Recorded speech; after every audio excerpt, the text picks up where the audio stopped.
வணக்கம் and welcome to cinema matrix. இந்த வீடியோவில் எதை பற்றி பார்க்க போகிறோம் அப்படின்னா, எஃப்ஜே வந்து ஒரு ஹிண்ட் கொடுக்குறாங்க பார்வதிக்கு. அதை கேட்டு அவங்க வந்து உஷாராகிறாங்க அப்படின்னே சொல்லலாம். அதை பற்றி நம்ம டீட்டெயிலாக இந்த வீடியோவில் பார்த்துடலாம். அதுக்கு முன்னாடி நம்மளோட சேனலை நீங்கள் சப்ஸ்கிரைப் பண்ணாமீங்கன்னா சப்ஸ்கிரைப் பண்ணி சப்போர்ட் பண்ணுங்கள். என்ன ஹிண்ட் அப்படின்றத ஃபஸ்ட்டு பார்த்துடலாம். ஸோ ஹிண்ட் வந்து பார்த்தீங்கன்னா, எஃப்ஜே வந்து லிவிங் ஏரியாவில் ஒரு விஷயத்தை பற்றி பேசுகிறாரு. ஸோ எங்கள் டீம்லேருந்து பார்வதி வந்து பார்த்திங்க அப்படின்னா ரிசைன் பண்ணிட்டாங்க ஜாபை. ஸோ திவாகர் மட்டும் தான் இருக்கார் அப்படின்றப்ப திவாகரை வச்சு தான் நீங்கள் வேலை வாங்கி ஆகணும், இல்லை நீங்கள் பார்வதியை கன்வின்ஸ் பண்ணி கூப்பிட்டு போகணும். பட் இன்னொருத்தரை நாங்கள் வந்து ஒரு ரிசோர்ஸாக தரணும்னா அது முடியாது அப்படின்றத வந்து எஃப்ஜே வந்து சொல்கிறாரு. அதுக்கு மற்றவங்களாம் வந்து ஒரு சில கமெண்ட்ஸ் பாஸ் பண்ணவே அவங்க சொல்கிறாங்க, பார்வதி வந்து அவங்க பண்ணதுக்கு பிக் பாஸ் ஏதாவது பனிஷ்மெண்ட் கொடுப்பாரு, அது அவங்களுக்கும் பிக் பாஸுக்கும் இருக்கிற ஒரு விஷயம்.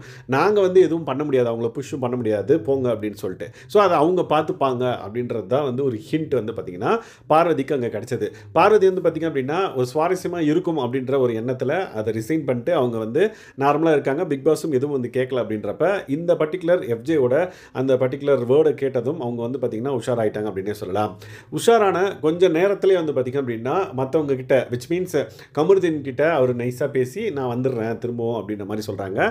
விச் மீன்ஸ் திரும்பவும் ரிசைன் பண்ண வேலைக்கு நான் வரேன் அப்படின்ற மாதிரி அவங்க வந்து அவங்கக்கிட்ட பேசி ஒத்துக்கிறாங்க. ஸோ இந்த பர்டிகுலர் விஷயத்த கிச்சன் ஏரியாவில் காமனாக எல்லாத்தையும் சொல்கிறப்ப வினோத்தும் அங்கே உட்காந்துட்டு இருக்காரு. ஸோ இவங்க வந்து எப்படி சொல்கிறாங்கன்னு பார்த்தீங்கன்னா, ஓகே எல்லோரும் நான் பேசி பார்த்தேன், ஸோ கமருதீன் வந்து பேசி ஓகே அப்படின்ற மாதிரி சொல்லிட்டாரு, நான் இனிமேல் அந்த வேலைக்கு போகிறேன் அப்படின்ற மாதிரி சொன்னாங்க. ஸோ எஃப்ஜே இந்த விஷயத்தை சொன்னதுக்கப்புறம் அவங்க வந்து ரியலைஸ் பண்ணியிருக்காங்க, மேபி பிக் பாஸ் இது பனிஷ்மெண்ட் இது கொடுத்துருவாரோ அப்படின்ற ஒரு கால்குலேஷனில் நான் திரும்ப வேலைக்கு போகிறேன் அப்படின்ற மாதிரி சொல்கிறாங்க. அதுக்கு வினோத் வந்து பார்த்தீங்கன்னா, இப்படியெல்லாம் நீங்கள் வந்து வர வேணாம், நாங்கள் கூப்பிட்டப்போ வரல, அதே மெயின்டைன் பண்ணிக்கோங்க அப்படின்ற மாதிரி நக்கலாக வந்து சொல்லியிருப்பார். ஏன்னா கூப்பிட்டப்போ வரல, இப்போ வந்து என்ன பிரயோஜனம் அப்படின்ற மாதிரி. ஏன்னா 1.5 டேக்கு மேலே வந்து பார்த்திங்கன்னா அவங்க அந்த ஜாப் பண்ணவே இல்லை அப்படின்னு நினைக்கிறேன்.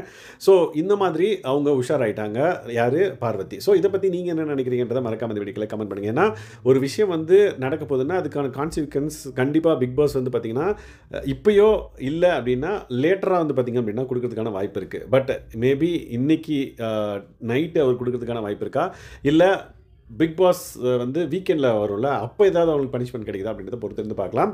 Let's wait and watch. இந்த மாதிரியான பிக் பாஸ் அப்டேட்ஸ்க்கு நம்மளோட சேனலை சப்ஸ்கிரைப் பண்ண வந்தீங்கன்னா சப்ஸ்கிரைப் பண்ணி சப்போர்ட் பண்ணுங்கள். தேங்க்ஸ் கைஸ், பாய்.